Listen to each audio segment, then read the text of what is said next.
এরা 10 জনায় বাপে আলোচনা শুরু করে দিয়েছিল। আস্তে আস্তে এ লোকটা পাগল নয়, এর নাম তো আমরাও জানি না, কিন্তু আবু জেহেল তো নাম বলে নাই, শুধু বলেছে পাগল। আল্লাহ রাসূল বাপটি কান্না করিতে করিতে নবীজির বাপটি কানে গিয়ে যখন আওয়াজটা ধাক্কা লেগে গেল, দরদ নবী আমার মাথাটা উঁচু করে আস্তে করে বলেন, গো তাম্বুর বাইরে যুবকেরাও কারা আছো বাবা, তোমরা দাঁড়িয়ে থেকো না, দূরে কাছে চলে এসাও। যুবকেরা দেখলো আর পালানোর রাস্তা নাই, কারণ এই লোকটা পাগলটা তো দেখে নিয়েছে, আমাদের আওয়াজ শুনে নিয়েছে। এরা 10 জনায় আল্লাহ রসুলের কাছে গিয়ে দাঁড়িয়ে বলছেন, ভাই দয়া করে বলুন আপনার নাম কি, আপনি কে?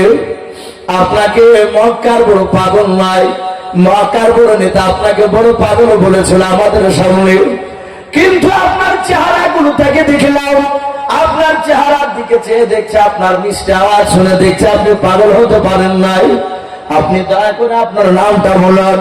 আল্লাহর নবী জনাবে মুহাম্মদ রাসূলুল্লাহ সাল্লাল্লাহু তাআলা আলাইহি ওয়াসাল্লাম বলেন, বাবা তোমাদের বাড়ি কি মক্কা নগরে নয়? বলে নাও। তোমাদের বাড়ি তায়েফ নগরে নয়? বলে নাও।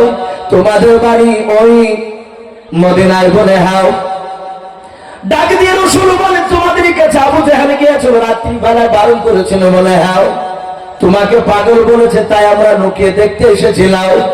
আল্লাহ নবীজির বাপটি কথা আলোচনা শুরু করে দিলেন। এরা 10 জনায় বিশ্ব নবীর কথা শোনার পর তারা বাবা থমের মতো হয়ে দাঁড়িয়ে, তারা আল্লাহর নবীজির সব কথাগুলো শুনে তারা সাথে হাতে কলমা পড়ে ঈমান আনলো। জোরে বলুন সুবহানাল্লাহ। এরা বাপটি আর ফিরে যায় নাই। বিশ্ব নবী বলেন, বাবা তোমরা কি যাবা না? বলে নাও। এত সুন্দর মিষ্টি আওয়াজ শুনে বাড়ি যাব না। ওদিকে বাবা মদিনার 40 জনা বাবা বয়স্ক লোকেরাও তারা উঁকি মেরে মেরে দেখছে কি ব্যাপার, পাগলটার কাছে গেল। পাগলটা 10 জনাকে মেরে ফেললো নাকি? ঘন্টার পর ঘন্টা পার হতে চললো, ওই পাগলের কাছ থেকে কেন যুবকরা আসে না? এরাও 40 জনাও, এরাও থাকতে পারলো না। এরাও যাওয়ার পর দেখছে তো মরে নাই, তো দাঁড়িয়ে আছে। পেছন দিক থেকে ডাকছে, এই যুবক এ দাঁড়িয়ে কি করছিস? তোদেরকে বলেছিলাম না যে পাগল নাকি, একটু দেখে যে আমাদের সামনে গিয়ে বলবি? এরা কথা বলে না, পেছন দিকে ঘুরে তাকাচ্ছি না। এরা ফাড়ি দিয়ে বা যেভাবে ঠেলা দিয়ে যাহাতে রাসূলুল্লাহর চেহারার দিকে চেয়েছে, এরাও বাপকে রাসূলুল্লাহর চেহারা দেখে অবাক। এরা থাকতে পারলো না। এরাও কয়েক মিনিট কথা শোনার পর এরা সবাই কলেমা পড়ে মুসলমান হয়ে গেল। সুবহানাল্লাহ। তাহলে আবু জেহেল চেষ্টা করেছিল একটা লোকে যেন কলেমা না শুনে না পড়ে, পারে না। আবু জেহেল যত চেষ্টা করেছিল ঈমানকে তাড়াতাড়ি মিটিয়ে দেওয়া, কোরআনকে ধুলার সাথে মিশিয়ে দেওয়া, তত তাড়াতাড়ি ইসলাম প্রচার হয়েছে। বলুন আলহামদুলিল্লাহ। আজ গোটা পৃথিবীতে এক শ্রেণীর মানুষ, সবাই নয়, তারা কোরআনের বিরোধিতা শুরু করে ছোট করে। তারা চেষ্টা করছে মুসলমানকে শেষ করে দিব, কিন্তু না ভাই, ওরা জানছে, ওরাও লক্ষ্য করে দেখছে পৃথিবীতে অমুসলিম তারা নিচু ঘরের নয়, বড় বড় দামি তারা লোক এমন ভাবে ঈমান আনছে, মনে হয় আর কয়েক বছরের মধ্যে গোটা পৃথিবীর এমন কোন জায়গা বাকি থাকবে না সেই জায়গায় কলেমার পতাকা উড়বে না। জোরে বলুন সুবহানাল্লাহ। বাপজি আমার সোনা বাড়েরা, যত চেষ্টা করবে শেষ করার, তত তাড়াতাড়ি সেটা বাপটি জাগ্রত হবে। ভাই আপনি মনে রাখবেন, আপনার বিরোধিতা শুরু করা মানে জানবেন আপনার ইজ্জত আল্লাহ বাড়াতে শুরু করেছে। মানুষের কাছে কিছুদিন একটু কষ্ট হবে, কিন্তু আল্লাহ সম্মান আপনার বড় করে দেবে। আমি বলছিলাম সেই আবু তালিবের কথাটা, ওরা চেষ্টা করেছিল আবু জেহেলরা রাসূলের দ্বীনের দাওয়াত যেন মক্কার বাইরে যেন না যায়, যেন চারিদিকে না পৌঁছায়। তা আবু তালিবকে বাপজি ধমক দিয়েছিল।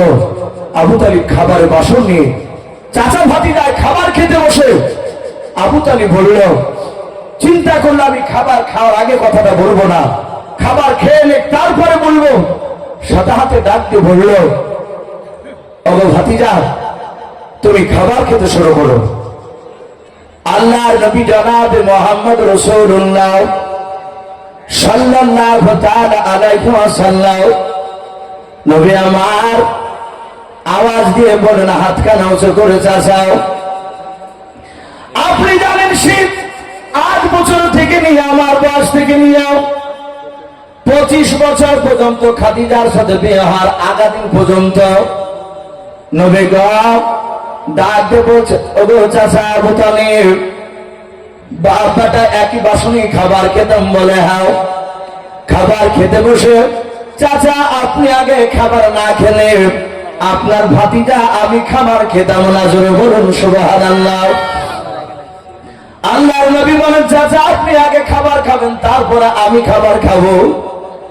আবু তালেব আর সহ্য করতে পারলো না, ধৈর্যের বাদ আপনার ভেঙে ফেললেন। 2 চোখের কোনা দিয়ে বাপকে ঝরঝর করে পানি ঝরতে লাগলো। আবু তালেব বলেছিল, ভাতিজা তুমি এত ভালোবাসো আমাকে? বলে হ্যাঁ। চাচা গো জন্ম নেওয়ার পর থেকে আমি আব্বা জানকে দেখতে পাই না। চাচা আপনাকে আমি বাপের মতো ভালোবাসি, আপনি আমাকে কত ভালোবাসেন। তাই চাচা আপনি আগে খাবার না খেলে আমি খাবো না। আবু তালিব বলে, বাবা আর থাকতে পারলাম না রে বাবা, না বলিয়াও।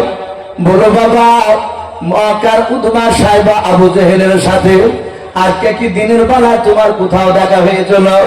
আল্লাহর নবী বলেন, চাচা আমার সাথে মক্কা নগরে দেখা হয়েছিল।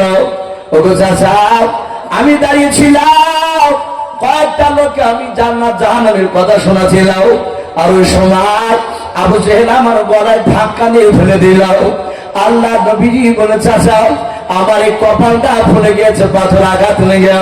আল্লাহ রাসূলের চাচা আবু তালিব বাবা নবীর এই কথাটা শুনে বাপজি মুখ থেকে থুতু বের করলেন। মুখ থেকে আবু তালিবের থুতু বের করে আল্লাহর ব্যথা পাওয়া জায়গা, আল্লাহর নবীর ব্যথার কপালে বাপকে যে ব্যথা করছিল ওই জায়গায় লাগিয়ে দিয়ে বলছেন, ভাতিজা ভালো হয়ে যাবে। আল্লাহর নবীজি ডাক দিয়ে বলেন, চাচা আমাকে গলায় ধাক্কা দিয়ে বের করে দিল। আবু তালিব বলে, ভাতিজা তুমি চলে যাওয়ার পর আমার সাথে দেখা হয়েছিল। ভাতিজা রে ওরা বলেছে আমার খাতিরে নাকি তোমাকে মারে নাই, আগামী কাল থেকে যদি কলমার দাওয়াত না দাও তাহলে তুমি ভালো, তোমাকে মারবে নাও। আর যদি আগামী কাল থেকে যদি কলমার দাওয়াত দাও রে বাবা তোমাকে ওরা মারবো বলেছে। যখনই তোমাকে মারবো বলো বাবা ওই সময় মনে হলো আসমানটা ভেঙে আমার মাথায় পড়ে যাচ্ছে। এই বাবা আমি ওদের চাউনি দেখলাম, ওদের ভঙ্গিমা ভালো নাই। ওরা চুপ দুটো মোটা মোটা করে তোমার দিকে তাকাছিল না আমার দিকে তাকাছিল। তোমাকে মারবে বাবা, তোমাকে মারলে আমি তোমার চাচা থাকতে পারবো না। ওরে আমার ভাতিজা তোমার হাত দুখানা ধরে বলি বাবা খবরদার তুমি যেন আগামী কাল থেকে আমাদের বাপ দাদার ধর্মের বিরুদ্ধে কথা বলো না।